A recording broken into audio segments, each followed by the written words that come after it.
ഈ രാജ്യത്തെ തകർത്തതാരാ? ഈ രാജ്യത്തെ തകർത്തത് ബ്രിട്ടീഷുകാരാണോ? ഈ രാജ്യത്തെ തകർത്തത് ബാബറാണോ? ഒന്നുമല്ല. ബാബറും ബ്രിട്ടീഷുകാരൊക്കെ ഇവിടെ വരണ്ടി വന്നത് ഈ രാജ്യത്തെ ഫ്യൂഡലിസം കൊണ്ടാണ്. ആ ഫ്യൂഡലിസം ഉണ്ടായത് എങ്ങനെയാ? ഫ്യൂഡലിസത്തിന്റെ തത്വശാസ്ത്രമായിരുന്നു മതം. ഇന്ത്യ രാജ്യത്തെ മതം അന്ധവിശ്വാസങ്ങളിലും അനാചാരങ്ങളിലും അടിപ്പെട്ട് കിടക്കുന്ന മതം. ആ മതം ആണ് ഉപനിഷത്തുകളിൽ ചിന്തകൾക്ക് വിസ്ഫോടനം ഉണ്ടാകുന്ന കാലമായിരുന്നു ഉപനിഷത്തുകൾ. പുരാണങ്ങൾ ഉണ്ടായ കാലം, വേദങ്ങൾ ഉണ്ടായ കാലം, അതൊക്കെ ചിന്തകൾ സർഗാത്മകമായിട്ടും യുക്തിപൂർണമായിട്ടും വികസിച്ചു കൊണ്ടിരിക്കുന്ന കാലം. ആ കാലത്ത് ഹിന്ദുമതം ഇന്ത്യ രാജ്യത്ത് ഇല്ല. രാമായണത്തിന്റെ കാലത്തോ മഹാഭാരതത്തിന്റെ കാലത്തോ ഭാഗവതം എഴുതുന്ന കാലത്തോ ഭാരതത്തിൽ ഹിന്ദുമതമില്ല. ഒരു മതവുമില്ല. വേദങ്ങളുടെ കാലത്തോ ഉപനിഷത്ത് കാലത്തോ ഈ രാജ്യത്ത് മതമില്ല. അന്ന് ചിന്തകളേ ഉള്ളൂ. അന്ന് ദൈവങ്ങൾ ഉണ്ടായി. ദൈവങ്ങൾക്ക് ശേഷമാണ് മതങ്ങൾ വരുന്നത്. മതങ്ങൾ ദൈവങ്ങളെ സൃഷ്ടിച്ചു എന്ന് വയലാർ രാമവർമ്മ പാടുന്നുണ്ടല്ലോ. അത് ശരിയല്ല. മതങ്ങൾ ഒരു ദൈവത്തെയും ഉണ്ടാക്കിയിട്ടില്ല. മനുഷ്യ സംസ്കാരത്തിന്റെ ഭാഗമായി അവർ സങ്കല്പിച്ച ദൈവങ്ങളെ ഉപയോഗപ്പെടുത്തിയവരാണ് മതങ്ങൾ. ഒരു മതവും ഒരു ദൈവത്തെയും സൃഷ്ടിച്ചിട്ടില്ല. മനുഷ്യ സംസ്കാരത്തിൽ നിന്ന് ഉയർന്നു വന്ന ചിന്തയുടെ ഒരു ഭാഗമായിട്ടാണ്, ഞാൻ നേരത്തെ പറഞ്ഞല്ലോ, കാലബോധമാണ് ദൈവത്തെ ഉണ്ടായതാണ് ഈ ലോകം എന്ന ചിന്തയിൽ നിന്നാണ് ഉണ്ടാക്കിയവനെന്ന ചിന്തയുണ്ടായത്. അതുകൊണ്ട് ദൈവങ്ങളെ മതങ്ങൾ ഉണ്ടാക്കിയതല്ല, ദൈവങ്ങളെ മതങ്ങൾ ഉപയോഗപ്പെടുത്തിയതാണ്. ആ ദൈവത്തെ കാണിച്ചുകൊണ്ട് മനുഷ്യരെ ചൂഷണം ചെയ്യുവാനും അവരെ ഉത്തരവാദിത്വ ബോധത്തിൽ നിന്ന് പിന്തിരിപ്പിക്കുവാനും അവരെ അടിമകളാക്കി മാറ്റുവാനും ദൈവത്തെ ഉപയോഗപ്പെടുത്തിയതാണ് മതങ്ങൾ ചെയ്തത്. ദൈവത്തെ മനുഷ്യനെ അടിമകളാക്കാൻ ഉപയോഗപ്പെടുത്തുകയായിരുന്നു മതങ്ങൾ ചെയ്തത്. അങ്ങനെ ആ മതങ്ങൾ ദൈവത്തെ ഉപയോഗപ്പെടുത്തി അന്ധവിശ്വാസങ്ങൾ ഭയം പ്രചരിപ്പിച്ചപ്പോൾ, എല്ലാ മതങ്ങളുടെയും അടിത്തറ ഭയമാണ്. എല്ലാ ദൈവത്തിൻ്റെയും അടിത്തറ അഭയമാണ്. ദൈവം അഭയം കൊടുക്കുന്നവനാണ്, പക്ഷെ മതങ്ങൾ ഭയം കൊടുക്കുന്നവനാണ്. ദൈവവും മതവും തമ്മിലുള്ള പ്രധാനപ്പെട്ട വ്യത്യാസം, ദൈവം അഭയം തരുന്നു എന്ന് ചിന്തിക്കുമ്പോൾ മതങ്ങൾ ഭയം കൊടുക്കുന്നവരാണ്. നിനക്ക് മരണമുണ്ട്, മരിച്ചു കഴിഞ്ഞാൽ അങ്ങനെ സംഭവിക്കും, ഇങ്ങനെ സംഭവിക്കും എന്ന് പേടിപ്പിക്കുകയാണ്. സ്വർഗമുണ്ട്, നരകമുണ്ട് എന്ന് പേടിപ്പിക്കുകയാണ്. ഉർവശിയുണ്ട്, രംഭയുണ്ട്, തിലോത്തമയുണ്ട് എന്ന് പ്രലോഭിപ്പിക്കുകയാണ്. നിങ്ങൾ ശ്രദ്ധിച്ചോ? പുരുഷന്മാര്, സ്ത്രീകൾ അന്ന് ചോദ്യം ചെയ്യാറില്ല. അവർ അടുക്കളയിൽ ഇരിക്കുന്നത് കൊണ്ട് അവരെ പ്രലോഭിപ്പിക്കാൻ സ്വർഗത്തിലെത്തിയാൽ സ്ത്രീകൾക്ക് ഒരാളെ ഏർപ്പാടാക്കിയിട്ടില്ല. സ്ത്രീകൾക്ക് അവിടെ മോഹൻലാൽ ഉണ്ട്, മമ്മൂട്ടി ഉണ്ട് എന്ന് ഒരു പുരാണത്തിലും ഹൂറിമാരുണ്ടെന്ന് പറഞ്ഞിട്ടില്ല. സ്ത്രീകൾക്ക് ഒരു ചാൻസും ഇല്ല സ്വർഗത്തിൽ. എന്നാൽ പുരുഷന്മാർക്ക് മരിച്ചു കഴിഞ്ഞാൽ അവർക്ക് എന്റർടൈൻമെന്റിന് ഉർവശി, മേനക, രംഭ, തിലോത്തമന്മാരുണ്ട്. കാരണം എന്താ? പുരുഷന്മാരാണ് പുറത്തിറങ്ങി അന്ന് പ്രതികരിക്കുന്നവർ. അതുകൊണ്ടാണ് സ്വർഗം പുരുഷ മേധാവിത്വത്തിൽ അധിഷ്ഠിതമായത്, ദൈവങ്ങൾ പുരുഷ മേധാവിത്വത്തിൽ അധിഷ്ഠിതമായത്. സ്ത്രീകൾ നിരുത്തരവാദ ബോധത്തോടെ അവർ ഭക്ഷണം ഉണ്ടാക്കുകയും പ്രസവിക്കുകയും മാത്രം ചെയ്യുന്നത് കൊണ്ട് അവർ ചിന്തിക്കുമെന്നോ അവരിടപെടുമെന്നോ ഒരു ഭയവും ഇല്ലാത്തത് കൊണ്ടാണ് അവരെ പ്രലോഭിപ്പിക്കുവാൻ സ്വർഗത്തിൽ സ്ത്രീകൾക്ക് കാമുകന്മാരെ സൃഷ്ടിക്കാതിരുന്നത്, സുന്ദരന്മാരെ ഇങ്ങനെ അവസ്ഥയുണ്ടെന്ന് സൃഷ്ടിക്കാതിരുന്നത്. അപ്പൊ ഞാൻ പറഞ്ഞു വന്നത്, മതങ്ങൾ ഭയം കൊടുത്തു. ആ ഭയത്തിന്റെ മറവിൽ മനുഷ്യന്റെ ചിന്തകൾ ചങ്ങല കിട്ടും. അതിന്റെ ഭാഗമായി നമ്മുടെ രാജ്യം വികസിക്കാതെ തകർന്നുപോയി. ഇംഗ്ലീഷ് മരുന്ന് കണ്ടുപിടിക്കുന്നതിനും 1500 കൊല്ലം മുമ്പ് ചരകനും ശുശ്രുതനും സഞ്ജീവിനിയും ഉണ്ടായിരുന്നില്ലേ ഇവിടെ? ആയിരക്കണക്കിന് കഷായവും അരിഷ്ടവും ലേഖ്യവും വടകവും തൈലങ്ങളും ഗുളികകളും എഴുതി വെച്ച അതിപ്പോഴും നമ്മൾ ഉപയോഗിക്കുന്നില്ലേ? ആ ബുദ്ധി എവിടെ പോയി? പിന്നെ എന്തുകൊണ്ട് ആരോഗ്യശാസ്ത്രത്തിൽ ഭാരതത്തിൽ തുടർന്നുള്ള ഗവേഷണങ്ങൾ ഉണ്ടായില്ല? കാരണം അന്ന് എഴുതി വെച്ചു, ഇതിനപ്പുറത്ത് വേറെ ഇല്ല, ഇതിന് സനാതനമാണിത്. വ്യാധയെ തത്വവിജ്ഞാനം വേദനായാംശ നിഗ്രഹ ഏതത് വൈദ്യവൈദ്യത്വം ന വൈദ്യപ്രഭുരായുഷ എന്ന് എഴുതി വെച്ചു. രോഗത്തിന്റെ തത്വജ്ഞാനം അറിയുമ്പോഴും വേദനയെ നിഗ്രഹിക്കാൻ കഴിയുമ്പോഴാണ് ഒരു വൈദ്യൻ വൈദ്യനാവുന്നത്. ഒരു വൈദ്യനും ആയുസ്സിന്റെ പ്രഭുവല്ല. ആയുസ്സിനെ നീട്ടിക്കൊടുക്കാൻ ഒരു വൈദ്യനും കഴിയില്ല എന്ന് അന്ന് എഴുതി വെച്ചു. അത് തൽഫലമായിട്ട് എന്താ? ഇന്ത്യക്ക് സ്വാതന്ത്ര്യം കിട്ടുമ്പോൾ ഇന്ത്യയുടെ ശരാശരി ആയുസ് 45 വയസ്സാണ്. എന്നാൽ ശാസ്ത്രത്തിന്റെ, ആധുനിക ശാസ്ത്രത്തെ ഉപയോഗപ്പെടുത്തിക്കൊണ്ട് ഇംഗ്ലീഷ് മരുന്ന് ഉപയോഗിക്കാൻ തുടങ്ങിയപ്പോൾ ഇപ്പോൾ ഇന്ത്യയുടെ ശരാശരി ആയുസ് 75 വയസ്സാ. 2000 കൊല്ലം കൊണ്ട് നമുക്ക് വർദ്ധിപ്പിക്കാൻ പറ്റാത്ത ആയുസ് ശാസ്ത്രത്തിന്റെ സഹായത്തോടു കൂടി 75 കൊല്ലം കൊണ്ട് നമ്മൾ വർദ്ധിപ്പിക്കാൻ കഴിഞ്ഞു. കാരണം ഒരു വൈദ്യനും ആയുസ്സിന്റെ പ്രഭുവല്ല എന്ന സനാതന ധർമ്മങ്ങൾ നമ്മൾ നിഷേധിക്കുകയും ആയുസ് നീട്ടിക്കൊടുക്കാൻ, മരണക്കിടക്കയിൽ നിന്ന് രക്ഷിച്ചെടുക്കാൻ നമ്മുടെ ശാസ്ത്ര സാങ്കേതിക വിദ്യക്ക് കഴിയുമെന്ന് നമ്മൾ ബോധ്യപ്പെടുത്തി. ഇത്രയും വലിയ ബുദ്ധിയുള്ള ഇന്ത്യ രാജ്യത്തെ മനുഷ്യരെ, ആ ജനക്കൂട്ടത്തെ അന്ധവിശ്വാസികളാക്കി മണ്ടന്മാരാക്കി മാറ്റിയ ജനക്കൂട്ടത്തെ സൃഷ്ടിക്കാൻ കഴിഞ്ഞ ഒരു തത്വശാസ്ത്രമാണ് ഇപ്പോൾ ഇന്ത്യ രാജ്യത്തെ ജനത വോട്ടെടുപ്പിലൂടെ വീണ്ടും കൊണ്ടുവന്നിരിക്കുന്നത്. നിങ്ങൾ ആലോചിക്കണം, 2000 കൊല്ലം ഇന്ത്യ രാജ്യത്തെ തിരിച്ചടിപ്പിച്ച ഒരു തത്വശാസ്ത്രത്തെയാണ്, പിറകോട്ടടിപ്പിച്ച ഒരു തത്വശാസ്ത്രത്തെയാണ്, നശിപ്പിച്ച ഒരു തത്വശാസ്ത്രത്തെയാണ്. ബുദ്ധിമാന്മാരായിരുന്ന ഇന്ത്യയിലെ അധ്വാനശേഷിയരായ ഇന്ത്യയിലെ യുവാക്കളുടെ സകല കർമ്മശേഷിയെയും ചിന്താശേഷിയെയും കൂച്ചുവിലങ്ങിട്ട് കുടുക്കിക്കടത്തിയ ഒരു തത്വശാസ്ത്രത്തെയാണ് കഴിഞ്ഞ 2 പാർലമെന്റ് തെരഞ്ഞെടുപ്പുകളിൽ ഇന്ത്യ രാജ്യത്തെ ജനത അതിന്റെ രാഷ്ട്രീയ മുഖത്തെ ജയിപ്പിച്ചിരിക്കുന്നത്. നിങ്ങൾ ആലോചിക്കണം. അപ്പോ ഭൂരിപക്ഷം പറഞ്ഞാൽ കായ വഴുക്കുവോ? ഒരു സ്കൂളിൽ പണ്ട് പട്ടിണിയുള്ള കാലത്ത് സ്കൂളിന്റെ പറമ്പിൽ ഒരു വാഴക്കൊലയുണ്ടായി.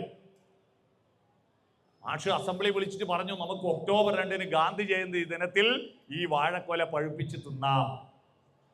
അങ്ങനെ ഗാന്ധി ജയന്തി ദിനത്തിന് 2-3 ദിവസം മുമ്പേ ഈ കൊല കൊത്തി പഴുപ്പിക്കാൻ വെച്ചു. കുട്ടികൾ ഗാന്ധിയെ ഓർത്തുകൊണ്ടും ഈ പഴം തിന്നാമെന്ന പ്രത്യാശയിലൂടെയും ഒക്ടോബർ 2 സ്കൂളിൽ പോയി.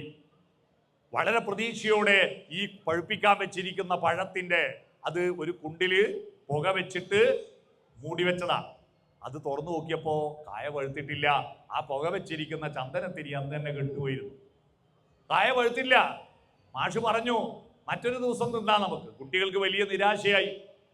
കുട്ടികൾ ഉടൻ തന്നെ ലീഡർമാരോട് തട്ടിക്കയറി. ലീഡർമാർ സ്കൂൾ പാർലമെന്റ് യോഗം വിളിച്ചു ചേർത്തിട്ട് ഐക്യകണ്ഠ്യേന പ്രമേയം പാസാക്കി. കായ പഴുത്തിരിക്കുന്നു ഇന്ന് തന്നെ വിതരണം ചെയ്തു. ജനാധിപത്യത്തിൽ വിശ്വസിക്കുന്ന ഹെഡ്മാഷ് ഐക്യകണ്ഠ്യേന പ്രമേയത്തെ അംഗീകരിച്ചുകൊണ്ട് പച്ചക്കായ വിതരണം ചെയ്തു. ഭൂരിപക്ഷം പറഞ്ഞ കായ വഴുക്കുവോ? ഈ ഭൂരിപക്ഷം എപ്പോഴും ശരിയാണെന്ന് ആര് പറഞ്ഞു? അല്ല, ഭൂരിപക്ഷം എപ്പോഴും ശരിയായിരിക്കണമെന്നല്ല. എപ്പോഴാണ് ഭൂരിപക്ഷം ശരിയാകുന്നത്? ഭൂരിപക്ഷം ശരിയാകുന്നത് ഒരു ജനത അവന്റെ ചരിത്രബോധത്തെയും അവനവന്റെ വിശകലന ശേഷിയെയും കാര്യങ്ങൾ നന്മയേത് തിന്മയേത് പ്രധാനമേത് അപ്രധാനമേത് എന്ന് കൈകാര്യം ചെയ്യുവാനുള്ള ആ ബോധത്തോടെയും കാര്യങ്ങൾ നിർവഹിക്കുന്ന ഒരു രാജ്യത്ത് മാത്രമേ ഭൂരിപക്ഷം ശരിയായി മാറുകയുള്ളൂ. അതിൻ്റെ ദുരന്തം ഇന്ത്യയിലും കേരളത്തിലും കണ്ടുകൊണ്ടിരിക്കുക.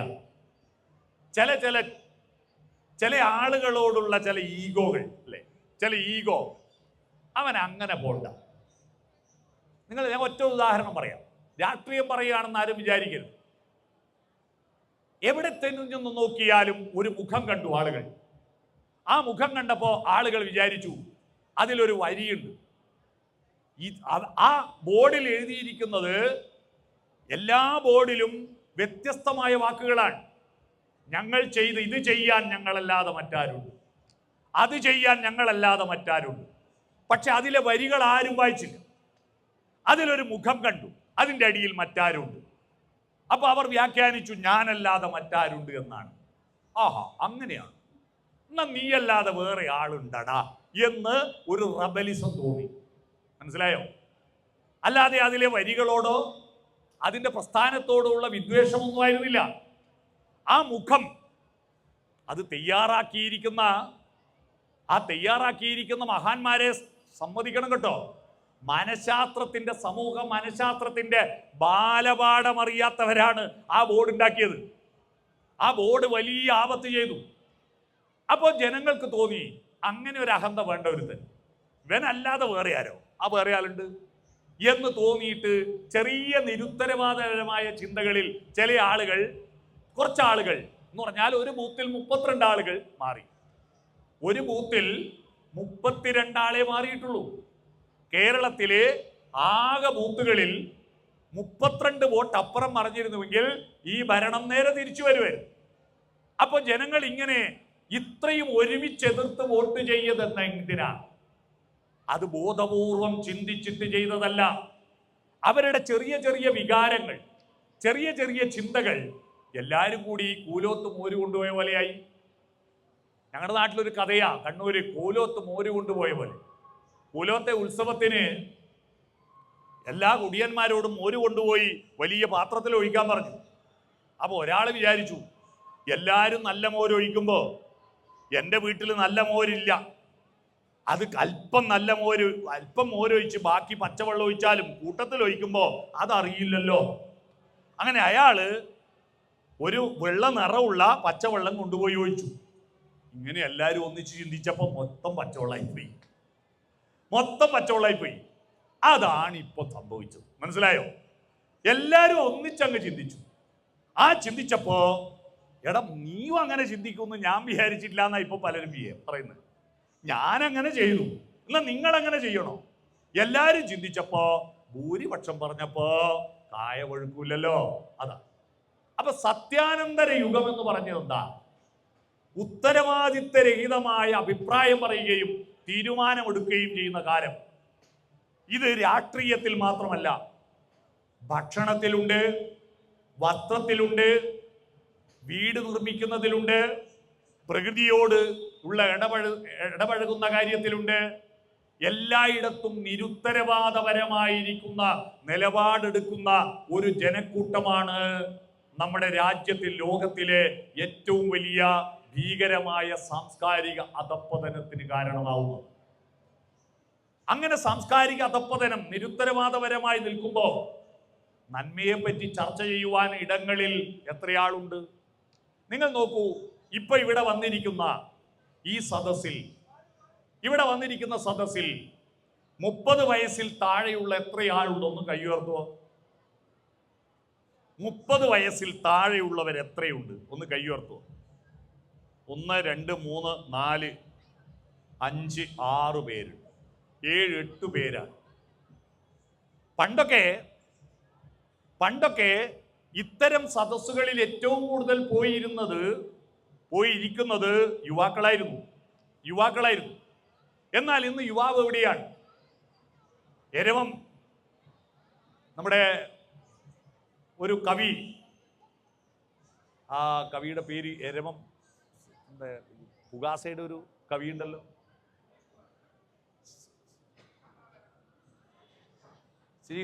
എരമം സജീവ് അല്ലേ? ഗിരീഷ് കുമാർ എരമം. അദ്ദേഹം എഴുതിയ ഒരു കവിതയുണ്ട്, ഹേ യുവാവേ നീ എവിടെയാണ്? മരണ വീടിന്റെ മഹാമൗനത്തിലില്ല, കല്യാണ വീടിന്റെ ബഹളങ്ങളിലില്ല, വായനശാലയുടെ വരാന്തയിലില്ല, അല്ലേ? തെരുവോരങ്ങളിലില്ല, ജാഥകളിലില്ല, പ്രതിരോധങ്ങളിലില്ല. ഹേ യുവാവേ നീ എവിടെയാണ്? നിന്നെ കാണാൻ കൊതിയാകുന്നു എന്നൊരു കവിതയുണ്ട്. അവരെവിടെയാ? എന്നാൽ അവര് തീരെ മോശമാണെന്ന് പറയാൻ പറ്റുമോ? മോശമാണെന്ന് പറയാൻ പറ്റില്ല. അവരിടപെടുന്ന മേഖലയിൽ അവരൊരു വിഷയം വരുമ്പോൾ അവരുടെ പ്രതികരണ ശേഷി നഷ്ടപ്പെട്ടില്ല എന്നതിൻ്റെ ഒരൊറ്റ ഉദാഹരണം കഴിഞ്ഞ ആഴ്ച നമ്മൾ കണ്ടു. അവർക്ക് എല്ലായിടത്തും പോകാൻ താല്പര്യമില്ല, മടിയാണ്. അവർക്ക് ഇരുന്നു കൊണ്ട് പ്രതികരിക്കാൻ താല്പര്യമാണ്. അവരുടെ മനസ്സ് അടയപ്പെട്ടു പോയെന്ന് പറയാൻ പറ്റില്ല.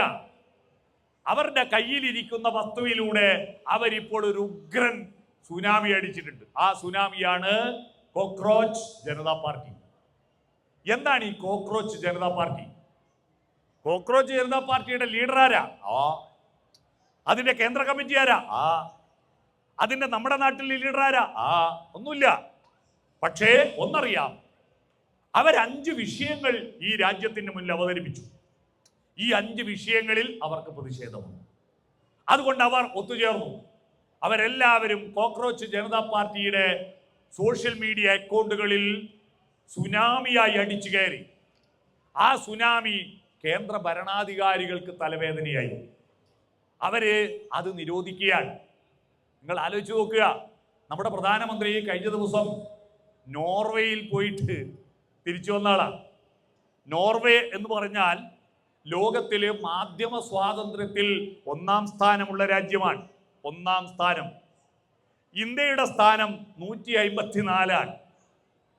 154ആണ്. അവിടുത്തെ പത്രക്കാര് പ്രധാനമന്ത്രിയോട് ചോദിച്ചു, എന്തുകൊണ്ടാണ് മാധ്യമ സ്വാതന്ത്ര്യത്തിൽ ഇന്ത്യ 154-ാം സ്ഥാനത്ത് ആയിരിക്കുന്നത് എന്ന്. അതിന് അദ്ദേഹം മറുപടി പറയാതെ ഓടി രക്ഷപ്പെടുകയായിരുന്നു.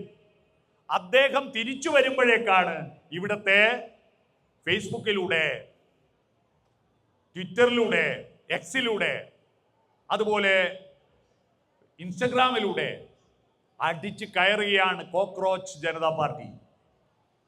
എന്ന് പറഞ്ഞാൽ രാജ്യത്തിന് ഒരാപത്ത്, വലിയ ആപത്ത് വരും, ജനാധിപത്യത്തിന് ആപത്ത് വരുമെന്ന് തോന്നുന്നിടത്ത് ജനത പ്രതികരിക്കും. സംസ്കാരത്തിന് ആപത്ത് വരുമോ എന്ന് നോക്കിയിട്ട് അവർ വോട്ട് ചെയ്തില്ല. അവരെല്ലാം നരേന്ദ്രമോദിയുടെ ചായ സൽക്കാരത്തിന്റെ പിന്തുണയ്ക്ക് വോട്ട് ചെയ്തവരാ. പക്ഷേ ജനാധിപത്യത്തിന് ആപത്ത് വരും എന്ന് വന്നപ്പോ അവരൊന്നിച്ച് റിട്ടയർ ആയിരിക്കുന്ന ജഡ്ജിമാർ ഗവർണർമാരും പാർലമെന്റ് മെമ്പർമാരുമായി മാറുന്ന ആ പ്രവണതയ്ക്കെതിരെ ഒന്നാമത്തെ കോക്രോച്ച് ജനതാ പാർട്ടിയുടെ ആദ്യത്തെ മുദ്രാവാക്യം റിട്ടയർഡ് ജഡ്ജിമാരെ രാഷ്ട്രീയത്തിൽ പാർലമെന്റ് മെമ്പർമാരാക്കില്ല എന്നായിരുന്നു. അതവർ അംഗീകരിച്ചു. അത്തരത്തിൽ സ്ത്രീകൾക്ക് 50% സംവരണം കൊടുക്കും എന്നത് ഈ ചെറുപ്പക്കാർ അംഗീകരിച്ചു. അവരൊന്നിച്ച് അടിച്ചു കയറി. ഈ അടിച്ചു കയറിയത് കൊണ്ട് അതിന്റെ ഒഴുക്കിൽ ഇന്ത്യൻ ഭരണകൂടം അട്ടിമറിഞ്ഞു പോകുമെന്ന പ്രത്യാശയൊന്നും നമുക്ക് വേണ്ട. കാരണം ഇത്തരത്തിലുള്ള വേലിയേറ്റങ്ങൾ മുമ്പും ഭാരതത്തിൽ ഉണ്ടായിട്ടുണ്ട്. പണ്ട് ഓർമ്മയുണ്ടോ, ഇന്ത്യൻ പ്രധാനമന്ത്രിയും പ്രസിഡന്റും ഡൽഹിയിൽ നിന്ന് ഒളിച്ചോടിയൊരു സംഭവം. ആ സംഭവം പാകിസ്ഥാന്റെയോ ബംഗ്ലാദേശിന്റെയോ ചൈനയുടെയോ അക്രമം ഭയന്നിട്ടായിരുന്നില്ല. ഡൽഹിയിലെ നഗരത്തിലെ മുഴുവൻ തെരുവുകളും മഹേന്ദ്ര സിംഗ് ടികായത്തിന്റെ നേതൃത്വത്തിലുള്ള കർഷകർ അടിച്ചു കയറി മുഴുവൻ കൈയടക്കി. അവർ പാർലമെന്റ് മന്ദിരത്തിൽ കയറും, രാഷ്ട്രപതി ഭവനിൽ കയറുമെന്ന ഭയം ഒരു ദിവസം ഉണ്ടായിരുന്നു. മഹേന്ദ്ര സിംഗ് ടികായത്ത് ഇന്ത്യയിലെ പത്രങ്ങൾ എഴുതി, ഇതാ ഇന്ത്യയിലെ സമ്പൂർണ്ണ വിപ്ലവത്തിന്റെ നായകനായി ഉയർന്നു വരുന്നുവെന്ന്. അങ്ങനെ ഒരാളെ പറ്റി ഇപ്പൊ ആർക്കെങ്കിലും ഓർമ്മയുണ്ടോ? അങ്ങനെ ഒരു സംഭവം ആരും ഓർക്കുന്നുണ്ടോ? അതിനുശേഷം പഞ്ചാബിലെ കർഷകരുടെ സമരം, ആ സമരം അന്ന് ശക്തമായി നിന്നെങ്കിലും ആ സമരം അതിൻ്റെ ശക്തി ചോർന്നു വരും. അതിനുശേഷമാണ് അണ്ണാ ഹസാരെയുടെ നേതൃത്വത്തിൽ നടന്ന സത്യാഗ്രഹ സമരം. ഇന്ത്യയിലെ അഴിമതി വിരുദ്ധ ശക്തികളെല്ലാം ഒരുമിച്ച് കൂടിയിട്ട് നടന്ന വലിയൊരു മുന്നേറ്റമായിരുന്നു അത്. ആ മുന്നേറ്റം ഒടുവിൽ അണ്ണാ ഹസാരയിൽ നിന്നും കൈമാറിയിട്ട് കെജ്രിവാളിലെത്തുകയും കെജ്രിവാൾ ഡൽഹിയുടെ മുഖ്യമന്ത്രിയാവുകയും പഞ്ചാബിലെ ഭരണം കൈയടക്കുകയും ചെയ്യുന്ന അവസ്ഥയിലേക്ക് പോയതാണ്. പക്ഷെ അതും ഉത്തരവാദിത്വബോധമുള്ള രാഷ്ട്രീയ നേതൃത്വമില്ലാതിരിക്കുമ്പോൾ എല്ലാവിധത്തിലുള്ള രാഷ്ട്രീയ മുന്നേറ്റങ്ങളും ഇല്ലാതാകുമെന്ന ചരിത്ര സത്യമാണ് അവിടെയും നമ്മൾ കണ്ടത്. ചരിത്ര സത്യമാണ്. അതുകൊണ്ട് ഇന്ത്യൻ ജനതയുടെ സാംസ്കാരിക പരിസരത്തിന് ഉത്തരവാദിത്വ രാഹിത്യം എന്നതാണ് ഇന്ന് നേരിട്ടുകൊണ്ടിരിക്കുന്ന ഏറ്റവും വലിയ വെല്ലുവിളി. അത് കവിതയുടെ കാര്യത്തിലായാലുണ്ട്. പുസ്തകം വായിക്കുന്നത് മോശമായതുകൊണ്ടാണോ യുവാക്കൾ വൈകുന്നേരങ്ങളിൽ വായനശാലയുടെ വരാന്തയിലേക്ക് വരാത്തത്? അവർ സായാഹ്നങ്ങളിൽ മരണാനന്തര ബഹുനാമധാരിയെ തേടി അലയുന്നു. വായനശാലയുടെ മുറ്റം വിജനമാണ്. ഞാനൊരു ഉത്തരവാദിത്ത രാഹിത്യത്തിന് ഒരു ഉദാഹരണം പറയാം. ഞാൻ ഗുജറാത്തിലെ ഒരു പരിപാടിയിൽ പ്രസംഗിക്കാൻ വേണ്ടി അഹമ്മദാബാദിൽ പോയി.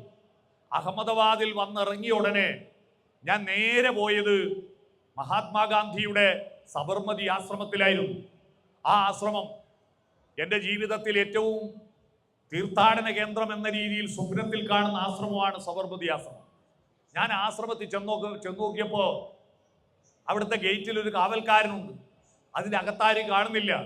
ഞാൻ എന്നിട്ട് അയാളോട് ചോദിച്ചു, ഇത് തന്നെയല്ലേ ഗാന്ധിയുടെ ആശ്രമം? അതെ.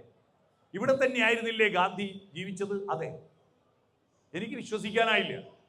സന്ദർശകനായിട്ട് ആകെ 3-4 പേരെ ഉണ്ടായിരുന്നു. 3-4 പേര് സന്ദർശകരായിട്ടുണ്ടായിരുന്നു. അവിടെ ഗാന്ധി ഉപയോഗിച്ച ഷർട്ടുണ്ട്, ഗാന്ധി ഉപയോഗിച്ച ചർക്കയുണ്ട്, ഗാന്ധിയുടെ കണ്ണടയുണ്ട്, ഗാന്ധി കിടന്ന കട്ടിലുണ്ട്. അതൊന്നും കാണാൻ ഞങ്ങളുടെ നാട്ടിൽ കണ്ണൂർ ജില്ലയിൽ ഗാന്ധി നട്ട മാവ് കാണാൻ സ്കൂളിൽ നിന്ന് ടീച്ചർമാർ കുട്ടികളെ ടൂർ കൊണ്ടുപോകും. പയ്യന്നൂർ ഗാന്ധി മൈതാനത്തിൽ അവിടെ ഗാന്ധി നട്ട മാവുണ്ടെന്ന് പറഞ്ഞിട്ട് അത് കാണാൻ വേണ്ടി കൂട്ടിപ്പോകുമ്പോഴാണ് സാക്ഷാൽ ഗാന്ധി ഉണ്ടാക്കിയ ആശ്രമത്തിൽ ഗാന്ധി തൊട്ട ഷർട്ട്, ഗാന്ധി തൊട്ട കണ്ണട അത് കാണാൻ ആരും വരുന്നില്ല ഇന്ത്യയിൽ. എന്നാൽ ഞാൻ അന്ന് പിറ്റേ ദിവസം ഞാൻ അവിടെ നിന്ന് ഒരു 100 കിലോമീറ്റർ അപ്പുറത്ത് മറ്റൊരു സ്ഥലത്ത് പോയി. അവിടെ 10,000-കണക്കിന് ആളുകൾ ഉണ്ടായിരുന്നു. അതെന്തായിരുന്നു? അത് സർദാർ പട്ടേലിന്റെ പ്രതിമയായിരുന്നു. സർദാർ പട്ടേലിന്റെ പ്രതിമ കാണാൻ 10,000-കണക്കിന് ആളുകളുണ്ട്. അവിടെ വലിയ തെരുവോര കച്ചവടങ്ങളുണ്ട്, അവിടെ വലിയ ലോഡ്ജുകളുണ്ട്, അവിടെ വലിയ സംവിധാനമുണ്ട്. അപ്പോൾ മനസ്സിലായില്ലേ? ഉത്തരവാദിത്തരഹിതമായിരിക്കുന്ന ഒരു ചരിത്രബോധത്തിലേക്ക് നമ്മുടെ രാജ്യം പോവുകയാണ്. ഉത്തരവാദിത്തരഹിതമായിരിക്കുന്ന ചരിത്രബോധത്തിൽ